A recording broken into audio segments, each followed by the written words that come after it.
नमस्कार, मैं अरविंद गांधी।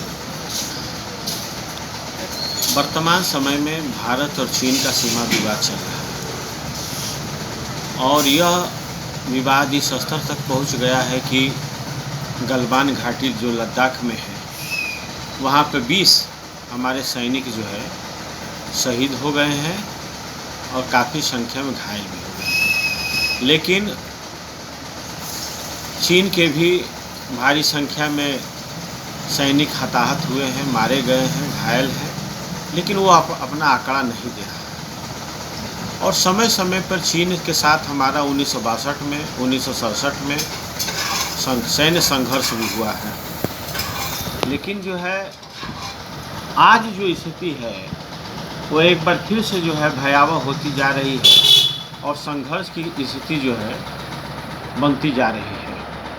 ऐसे में हम चाइना पर नकेल कैसे कर सकते हैं, चाइना को हम कंट्रोल कैसे कर सकते हैं, इस पर हमको विचार करना होगा।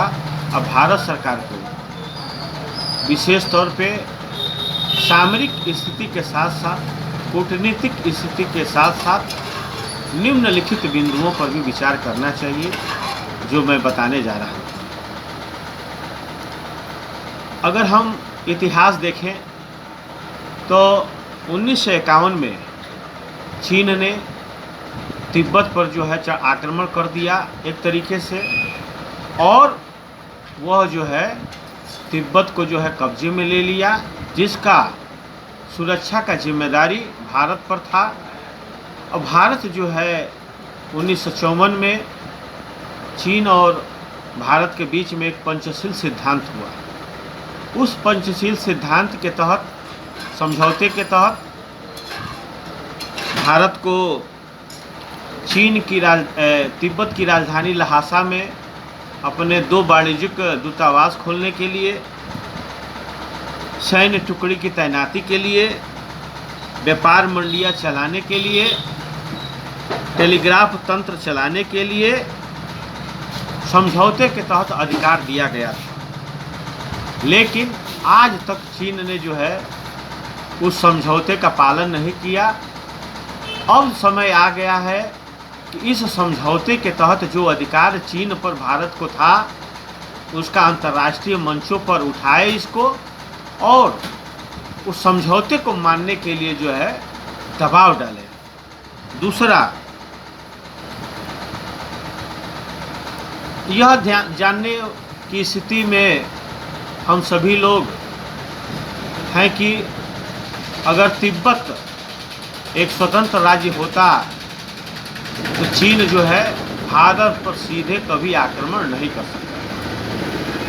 चूँकि तिब्बत से हमारी सीमाएं सटी हुई थी, इसलिए चीन जो है जब उस पर कब्जा कर लिया तो हमारी सीमा तक पहुंच गया। आज ज़रूरत इस बात की है कि 10 मार्च को जब वो तिब्बत पर कब्जा कर लिया तो वहाँ की सरकार, वहाँ के जो सरकार में बैठे लोग थे, जो वहाँ के लोग थे, वो विश्व के विभिन्न देशों में फैल गए शरणार्थी के रूप में। और आज भी उनके मन में तिब्बत के प्रति एक बार फिर से स्वतंत्र राष्ट्र को देखने की परिकल्पना है। भारत में दलाई लामा और उनकी अनुयायी भारी संख्या में है। तो आज भारत को चाहिए कि तिब्बत को एक स्वतंत्र राष्ट्र के रूप में मान्यता दे, दलाई लामा को राष्ट्राध्यक्ष के रूप में मान्यता दे और इसकी आवाज़ को पूरे विश्व में उठाएं। अमेरिका 3 बार जो है प्रस्ताव पास कर चुका है तिब्बत के पक्ष में, और करीब यूरोप के 2000 नगरपालिका नगर भवनों पर 10 मार्च को जो है तिब्बत का झंडा लहराया जाता है, दीप प्रज्वलित किया जाता है। और मैं ये मानता हूँ कि विश्व के बहुत सारे देश हैं जो तिब्बत के मामले में जो है दलाई लामा का सपोर्ट करते हैं। उनको नोबेल पुरस्कार भी मिला है, रोमन मैग्सेसे पुरस्कार मिला है, और भारत को भी जो है भारत रत्न जो देना चाहिए, जिससे कि जो है चीन के जो है दिमाग जो है ठिकाने आए। तीसरी बात मैं ये कहना चाहता हूँ कि भारत सरकार को जो चीन के मीडिया को, चाहे अखबार हो, चाहे इंटरनेट पे चल रहे पोर्टल हो, चाहे चैनल हो, भारत में भारी संख्या में जो है मीडिया कर्मियों को यहाँ रहने की और उसको सुविधा प्रदान किया गया है, जबकि यह स्थिति चीन में नगण्य है। तो भारत सरकार को इस पर पुनर्विचार करते हुए जो मीडिया कर्मियों की भारी संख्या में यहाँ उपस्थिति है उसको जो है कम से कम करे, ताकि यहाँ की जो रिपोर्टिंग हो रही है ताकि वो कम हो और रिपोर्टिंग के बहाने जो जासूसी हो रही है वो भी कम हो और चाइना पर एक दबाव बने। भारत सरकार ने वैसे चीन के 59 ऐप पर प्रतिबंध लगा के यह संदेश दे चुका है कि हम जो है अब किसी कीमत पर जो है समझौते के मूड में नहीं है। समझौता जो भी करना होगा वो चीन को करना होगा, झुकना चीन को होगा। उसने कई रेलवे के ठेके को भी निरस्त कर दिया है, हाईवे के में भी प्रतिबंधित कर दिया गया है कि चीन के किसी कंपनी को जो है नहीं दिया जाएगा। यह कठोर कदम है, लेकिन इसके अलावा अभी बहुत सारे ऐसे कार्य हैं जो करने से जो है वो दबाव में आएगा। अब हम तिब्बत के अलावा चीन जो है पूर्वी तुर्कमेस्तान, जिसका चीन ने नाम दिया है सिंजियांग प्रांत, दक्षिण मंगोलिया, हांगकांग, मकाऊ और ताइवान, ये सारे ऐसे मुद्दे हैं कि इस पर भारत को जो है इन देशों का समर्थन करना चाहिए। संयुक्त राष्ट्र संघ सहित विभिन्न संगठन और मंचों पर इनके पक्ष में आवाज़ उठाना चाहिए कि चाइना जो वहाँ पर कब्जा कर रहा है, चाइना जो कब्जा करने की सोच रहा है वो न कर पावे और अंतर्राष्ट्रीय दबाव उसके ऊपर पड़े। यह हम आप भारत सरकार को करना चाहिए। इसके अलावा एक बहुत बड़ी घटना होने जा रही है। अमेरिका ने यह घोषणा किया है कि हिंद महासागर में और एशिया के अपने ठिकानों पर, जिसमें जापान है, दक्षिण कोरिया है, डियो गार्सिया है, फिलीपींस है और ताइवान के निकट 10,000 सैनिक जो है वो तैनात करेगा, क्योंकि चीन की जो नीति है वो आक्रामक है।